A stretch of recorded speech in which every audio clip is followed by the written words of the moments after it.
Hello, my name is Darryl Robert Schoon, and in this program I'm going to predict, in a way, of what's going to happen during the next 10 years. In 2004, my friend from law school, Marshall Thurber, had brought a group of people together called the Positive Deviant Network, and he invited Martha and I to join. And Marshall had been studying positive deviancy, and these are people who are, quote, outside the box. And it was Marshall's theory that in times of fundamental change, the answers to that change come from those on the edge, not at those in the center. Those in the center are caught up in trying to keep the stability that's there. Marshall's theory was the positive deviants, those on the edge, had a point of view that allowed them to give the answers to the shift that's going on that the ones in the center didn't have. So in 2004, Marshall asked Martha and I to join. Now the reason why he asked us to join is, in Marshall's words, we were some of the most deviant people that he knew. I had met Marshall in law school in 1966 at Hastings College of the Law. This was during the 1960s, that decade of absolute tumult. And by the time I had got to law school, I was pretty much washed up with how things were going. I saw the direction the country was going in. It was not the direction that I wanted to go in myself, and I was pretty much packing it in at the age of 21. Marshall, Phi Beta Kappa out of Union College, Aries, wanted to change the world. He bumped into me and wanted to enlist my help in doing what he wanted to do. I had no intention of changing the world. I wanted to bail. What Marshall did was at that first year in law school, he was editor of the school newspaper. So he was asking me to write an article for the newspaper, and I didn't want to have anything to do with it. I was already trying to get out of the game. Marshall finally prevailed upon me, so I did write an article. Marshall put it in the law school newspaper and almost got kicked out of school for my article. This was the first page of the law school newspaper. Hastings Law School newspaper called Voir Dire. All right? This is a picture of me in 1996 as a freshman. All right? And this was my article. The article was Church Liable for Acts of God. Now, for the lawyers among you, you know that is legal heresy. All right? I mean, in the U.S. legal system, in all common law, no one is liable for an act of God. An earthquake, a huge fire, natural disaster, no one's liable. The article I wrote for Marshall was called "The Church is Liable for Acts of God." For putting that in the school newspaper, Marshall almost got kicked out of law school, had to hire a lawyer, and so much for that. It never, by the way, that edition was never distributed to the alumni of Hastings Law School. Never. It never went out. So that was in 1996. In 2004, when Marshall decides to put this group of people together, the Positive Deviant Network, he remembered of what I did. He never forgot it, of course, all right, and asked Martha and I to join this group of people. It was a rather interesting group of people. We met 4 times a year. The dues were $5,000 a year. And we'd come together for 3 or 4 days, and people would present talks or things like that, and that's what the purpose of the group was. Well, in 2007, when Martha and I came, in March of that year, I presented a 148-page paper to the PDN predicting a severe economic collapse. In the spring of 2007, everything was hunky-dory. It looked like it, all right? You could still... A clerk at the 7-Eleven could still get a $250,000 mortgage for the bank for his $11 an hour job. You could sell your house, which you had bought 3 years before, for $250,000 for $500,000 cash. Times were, quote, good. But I knew we were headed for an economic collapse. So that March, I presented a 148-page paper to the PDN with this kind of prediction. I said real estate prices were going to fall 40 to 70%. I said stock market prices were going to drop 70 to 90%. I said the price of gold, then $625, was going to double, triple, quadruple. All right? I had no idea when it was going to happen, but I was certain that it was going to. The response of the PDN to my prediction was not good. There was a lot of wealthy people in that room. For me to come in and tell them this is what we're headed for disturbed a whole lot of people. Nonetheless, this is what I believed to be true. The next year, it began to happen. The curious thing about that meeting of the PDN was the day after Martha and I gave my report to our fellow members of the PDN, we had a conference call with a man named Dr. Philip Tetlock. Philip Tetlock was a professor at UC Berkeley, I think it was Columbia at this time, and 20 years before, he had started a project as a political scientist, and he sent a questionnaire to around 280 experts in the field, and mainly it was over politics. All right? So in the 1970s, he asked basically one question and other questions with it. What is going to happen to the Cold War? All right? Everybody had an opinion. 1970, they all wrote their opinions in, and he sent them in. All right? He had a number of questions. I think that this was the biggest one. What was going to happen? They sent him in. 20 years later, in 1991, the Soviet Union collapsed, and he was able to take all these questionnaires and go through them and see who was the best predictions. Who made the best predictions? This is what he found out. Liberals were no more accurate than conservatives. Optimists were no more accurate than pessimists. And the pundits, the experts in the field, in the media, had the worst scores of all. What do you realize that? People listened to them not because they were accurate. They listened to the experts because the experts they chose to listen to, reflected their own points of view. So if you had somebody who thought like you would listen to them and believe what they said, whether or not it was going to happen. In fact, these people had the worst records of all. What Philip Tetlock discovered was, it wasn't what you thought, it was how you thought that measured your degree of accuracy. He used a paradigm between what they called foxes and hedgehogs. Hedgehogs were the ones with the big picture, the Marxists, the libertarians, all right, the born-again Christians, all right, the people who had a framework. They were the worst record of all. In the end, some of them were right, but in the day-to-day predictions, if you had a framework, a rigid framework, your predictions were going to be worse than anybody else's. The ones who had, quote, the best, as opposed to the hedgehogs, were the foxes. They didn't have a framework, but they were always looking to see this, to see this, to see this, to this. They weren't always right either. In fact, they were wrong a lot because they were always changing their position. All right? So this is Philip Tetlock's thing. We had him on a conference call. We could all talk to him at the PDN. And the next day when this happened, I was uptight because people really didn't like what I had said. And I looked down at my piece of paper. We had taken the test that Philip Tetlock had sent us. And I realized I had scored the highest that you could score for predictive accuracy. I had 0 deviation between the hedgehog and the foxes. All right? Almost in line with that, the next year my predictions started happening. We had the huge financial crisis. And the question people asked me, well, when is this going to happen? I mean, when will this all be over? I said, I don't know. That was in 2007. It's now almost 2017. This is December 20th, 2016. I finished my book 10 years ago, and I am going to say it is going to happen within the next 10 years. Between now and 2017 and 2028, give or take a couple of years, this is when this economic crisis is going to come to a head.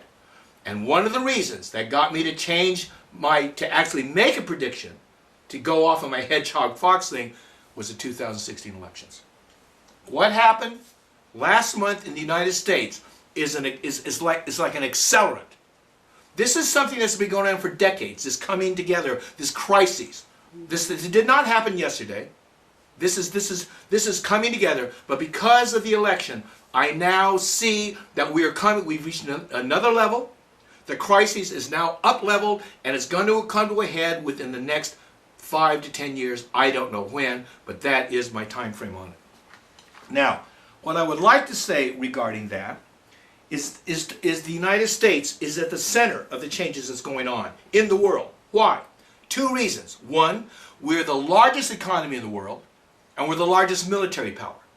The basic changes that are happening in the world are happening to the global economy. All right?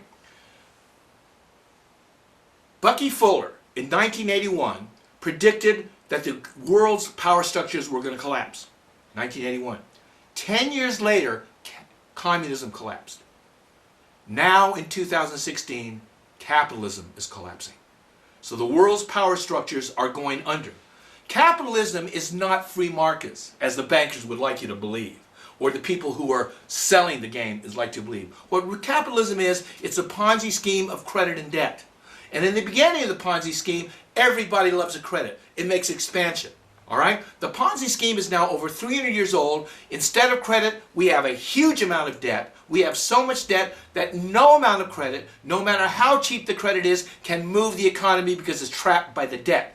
This is going to collapse within the next 10 years.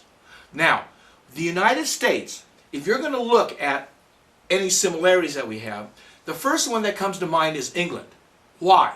Because we have copied England. Even though the United States fought a successful revolution to separate itself as a crown colony from England in 1776, we have become a carbon copy of England. We have the same economic system, the same central banking system with the Federal Reserve that England had. That got put in the United States in 1913, and we became a world imperial power just like England did in the century before. All right? In 1850, England was at the height of its power. By 1870, this started to change. England's balance of payments went negative. Its military expenditures started skyrocketing. By the end of the century, England was a shadow of what it had been in the previous 200 years. By the early 20th century, a world war happened, the First World War, and at the end of that, England basically collapsed as a world power. 100 years later, in 1950, the United States, like England, was at the height of its power. Our money, like the English pound, the US dollar, was the coin of world trade. We had more gold than any country ever had in the history of the world. All right? We were more powerful than any country. We were on the top. 20 years later, like England had 1 century before, 1970, our trade went negative. We had spent so much of our gold on our military power, sending it overseas, we could no longer back the US dollar with gold. A currency crisis started happening. All right? By the end of the century, the 19th century, we were collapsing, even though you couldn't see it. We were living on debt. We were living on fumes. And now, 15 years later after that, there's not much longer we can go. So we are now entering the crisis period that sounded like England before. That was 100 years before. But I was reading a book last month, and it was an extraordinary book. It's called Witness to History. And it was the biography of a man named John Wheeler-Bennett. All right? He was an Englishman, and he watched what happened during the 19th century as England was going down. All right? And he watched what happened as Germany started coming up between the wars. Germany was going to be leveled by the end of the Second World War.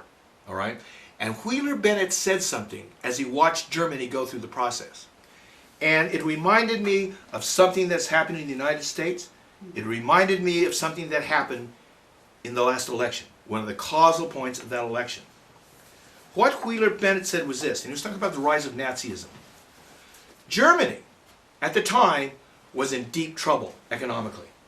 All right? Why? Well, one, they had lost the First World War. All right? They had gone to war. Everybody around them was so angry at what they had done, they put their basically noosed their hand around Germany's neck and was holding them on the ground. The Germans could not survive.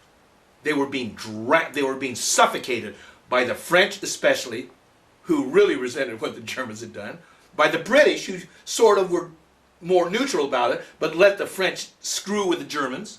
All right? And so Germany was in a tremendous economic crisis during the 1920s and the 1930s. And along came Hitler. All right? Here he took and galvanized a country in trouble. And the country was in such trouble they thought, here's a strong man that can lead us through.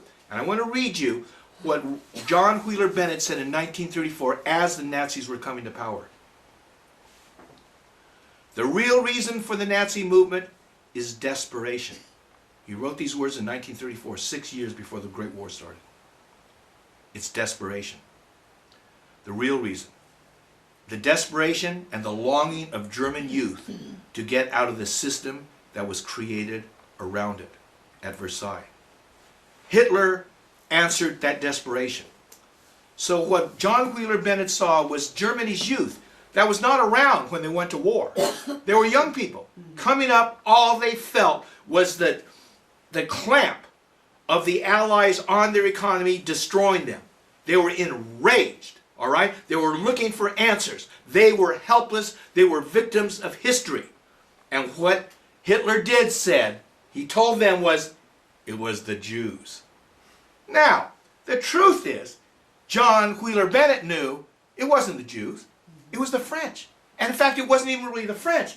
It was the Germans that had started the war. The French came in, nailed reparations, and was going to determine that Germany was never going to be able to do this to them again, and was draining Germany of every penny it could, and they were helpless. But the young people in Germany had nothing to do with this. They were angry, and Hitler said, it's the Jews. The United States in 2016, 2015 is in the same predicament. We are losing economic power. We had the greatest economy in the world within a generation ago. The jobs were shipped to China. Why? Because we let the WTO into the World Trade Center. The U.S. multinationals sent all the jobs to break the backs of the labor unions to China, all right, where they could pay them $1 an hour instead of $15 an hour here. The Chinese did not steal our jobs. U.S. multinational corporations sent them over. The Mexicans who were blamed in the last election, they came across the border because in 1991-92, we signed NAFTA, which allowed the United States heavily subsidized corn flowing across the border to Mexico, and all these indigenous Indians who had made a living, squeaking out a living in the hills of Mexico, they couldn't compete with the cheap U.S. corn, driving their kids across the border into the United States. So this whipping boys for Germany in the 1920s and the 1930s was the Jews. The whipping boys for the loss of the U.S. jobs was the Mexicans. And Hitler succeeded in Germany just like Trump succeeded in the last election. We are at a crucial point. Those who came into power, who sat there and watched this happen in Germany, it reminds me of many of the people who voted for Trump in this election. They wanted change. There was a need for change. And the Democrats certainly weren't putting that out there. The Democrats had sold their souls to the bankers in 1991 to Goldman Sachs. They were the ones who repealed, with the Republicans, who repealed Glass-Steagall, leading to the greatest economic collapse in 2007. So they weren't the change that the young people were looking for, but the choice that America's young made, Donald J. Trump, or whatever his middle name is leading us to another level of crisis that is almost unimaginable 1 year ago, and this is where we are today. We have blamed the wrong people. It is always easy throughout history to blame an easy scapegoat, and we took the easy way out. And so here we are in 2017, the most fragmented our nation has ever been. Trump won the election because of the Electoral College. 2 months before the election, he was so far behind in the polls, and he was telling everybody, you know what, I'm going to win, but she can beat me because of the Electoral College. That electoral, and people go, oh, the Electoral College, I want to tell Americans what would have happened if it was switched. If instead of winning the election because of the Electoral College, wonder what would have happened if Trump won the popular vote by 2.5 million, like Hillary Clinton did. 3 million, 2.5, doesn't matter. It's big enough. All right? 75,000 votes were thrown out in Flint and in Detroit, and the Republican Attorney General stopped the recount, even though it cost the people nothing? All right? What would have happened if Trump had lost the election, won the popular vote by 2.5 million? What would have happened? Let me tell you. There'd be blood on the streets of this country. There are people, these young people are taking their AK-47s, gone down and just gone down to malls, gone down to anybody they can reach out of their rage and anger of having this power stolen from them. That's what would have happened. But instead, the shoe was in the other foot. Trump lost the popular vote by one of the biggest margins that any victor has ever won by. He won because of the electoral vote, and this is where we are. The most divided we have ever been in our history. And I want to say something. A house divided cannot stand. A house divided will not stand. The United States as it is today isn't going to stand. Something is going to happen, and I'm not sure what. But I want to tell you what I wrote in my little book in 2007.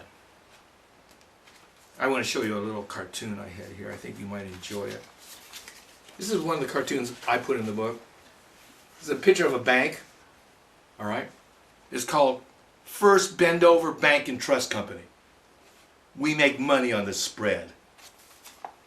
That's my attitude about the banks. They're the reasons why the United States is in debt. Most people don't realize, certainly the people on the left have no idea about the harmful effects of the Federal Reserve Bank and the debt-based money that they put into the system, and this is why the 1% have everything. This is a systemic currency Ponzi scheme. I don't care who you vote in, they're going to come out with more and more and more of it, which is proved by the 2017 election. Trump was going to throw out the bankers. Who do we have in power? Who's he appointing? More Goldman Sachs. The same banking house that Bill Clinton brought in 1992 and wrote them a $600 million check out of the U.S. Treasury to indemnify all Goldman Sachs bondholders on bankrupt Mexican bonds. Paid directly out of the U.S. Treasury. This is the same house, the same banking house that has run this country into the ground, and now they're all over Donald Trump's cabinet. Brings me something about the history of this country. We fought a revolution in 1776. Thomas Jefferson, one of the greatest founding fathers, said this. He said, we have two great enemies, private bankers and a standing army. He wanted to put into the Constitution a constitutional prohibition against a standing army. They put into the Constitution that the only coin of the realm was to be silver, a silver coin. They threw that out. They don't care. It doesn't matter what's written on that piece of paper when money gets in the way. All right? So Thomas Jefferson warned the people, private bankers, standing armies, and they separated the church and the state. Because they knew what happens when religious people get in power. They tell everybody what to do because their God is on their side. The world had had enough of this religious tyranny. The United States was an extraordinary experiment, limiting the power of central government, taking religion out of government, allowing the citizens of this country to be free. This is 2016.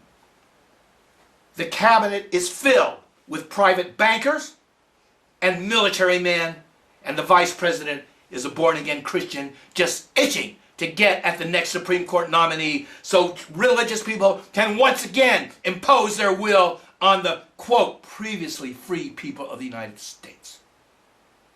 We have become an abomination.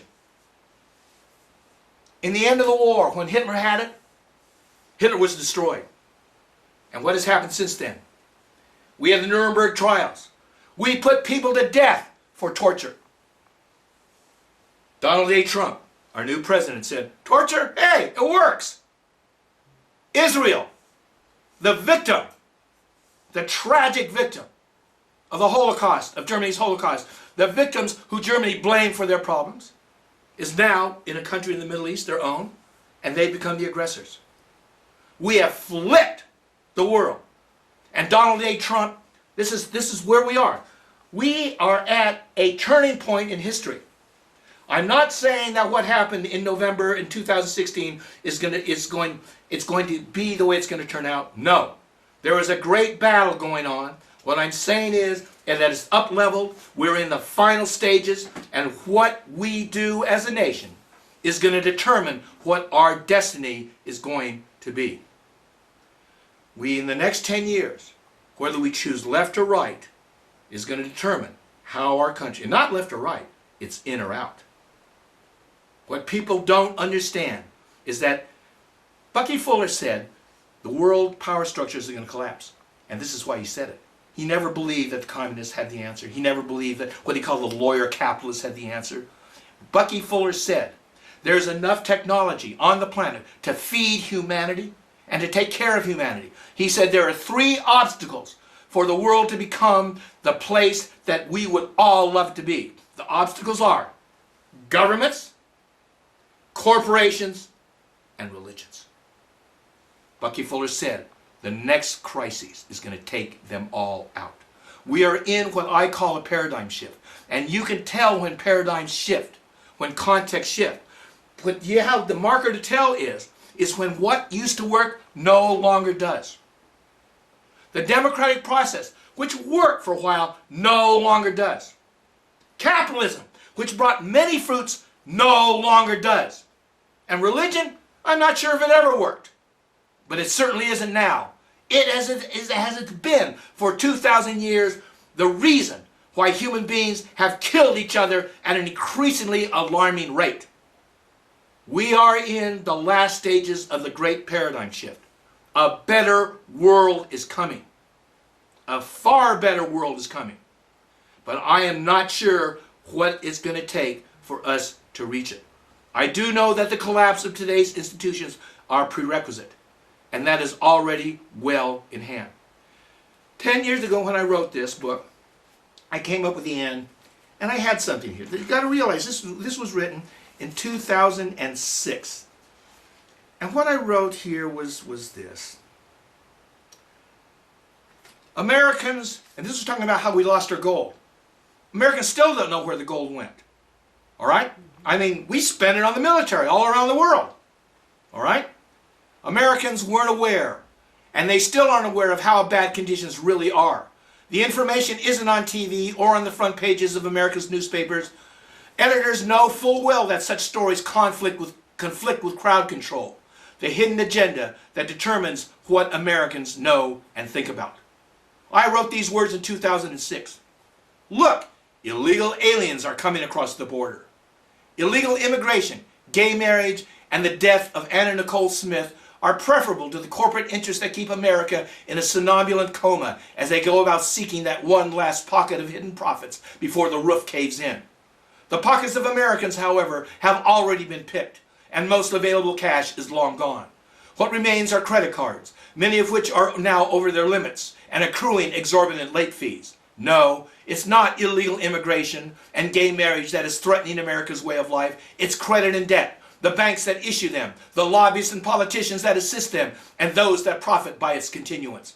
My advice, America, lay off of Jose, Maria, and their kids. And while you're at it, Ted and his boyfriend Mark, and Sue and Mary. They already have enough trouble without being blamed for your problems because it's you who have been asleep and allowed your future and the future of your children and your nation to be hijacked. And while it's not too late to prevent what is about to happen, while it is too late to prevent what's about to happen, it's not too late to prevent further damage in the future. I wrote those words in 2006. This is 10 years later. And I put 4 markers to judge whether we were going to respond to the crises in front of this country.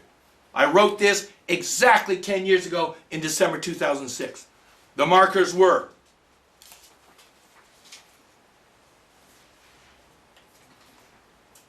global warming, honest voting in America, Israel in the Middle East, and the repayment of billions of dollars missing from the American Indian Trust Fund.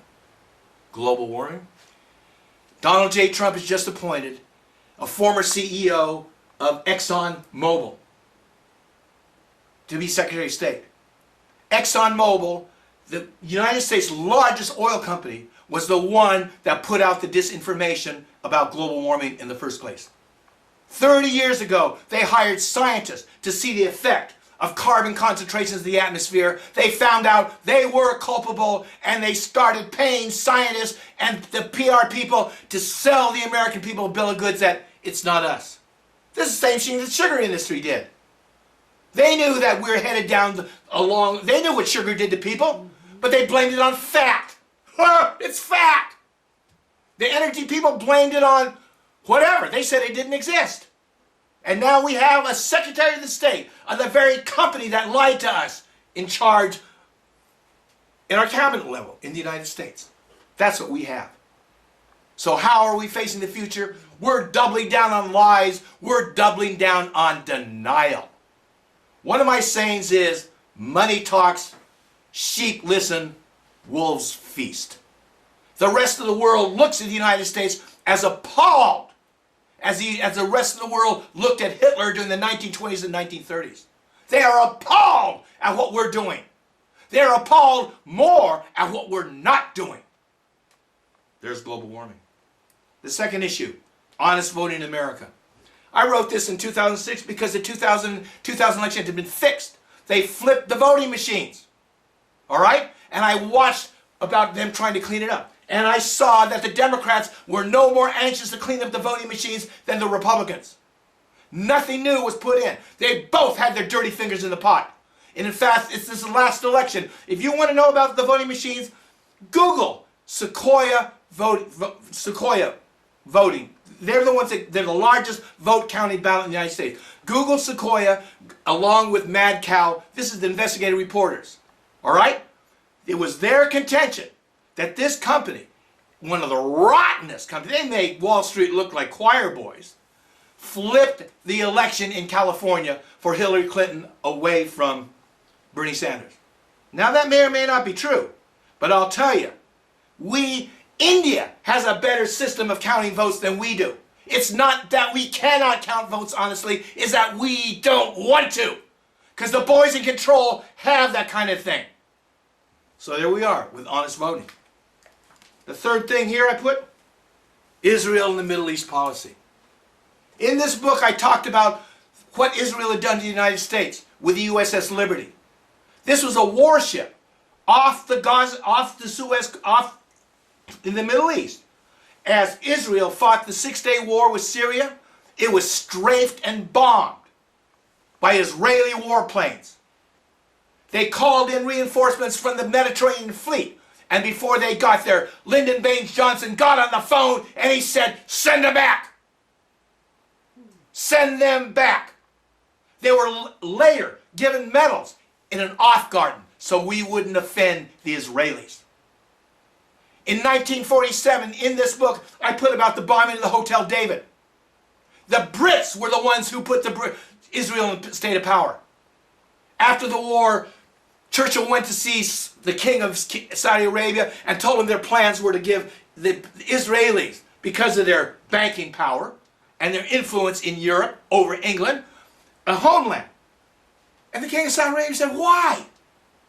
He said, well, because of what happened to Germany. And the king of Saudi Arabia said, well, why did you give them Bavaria? No, they gave them Palestine. Kicked the Palestinians off, gave them nothing for that. And when the British started investigating what the Israelis were doing, the Israelis, Menachem Begin and a band of terrorists blew up the Hotel David in Jerusalem. And the Brits did nothing. England did nothing, just like the United States did nothing when the USS Liberty was bombed. This is the power of money. This is the power of banking. But this is what's falling away in the world to come. And the last thing I predicted was, I said to determine our new rule, our role, the repayment of billions of dollars missing from the American Indian Trust Fund. There was a trust fund administered by the Bureau of Indian Affairs, into which all royalties from the lands that the Indians were given, grazing royalties, mineral royalties, whatever the rights were put into a trust fund to be distributed to the Indian nations. Well, they didn't get any of that money, so they started asking for it, legally. Administration after administration said no, no, no. Democrat and Republican. both had been stealing from this fund. And when I wrote that in 2007, it had not yet been adjudicated. And I said, let's see what's going to happen. Well, I want to tell you what happened.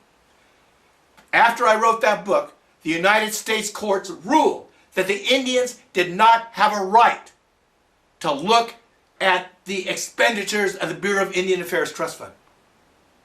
They could not audit the books, because then they would have seen who took the money. So the Indians had to settle for pennies on the dollar, out of which they were not repaid.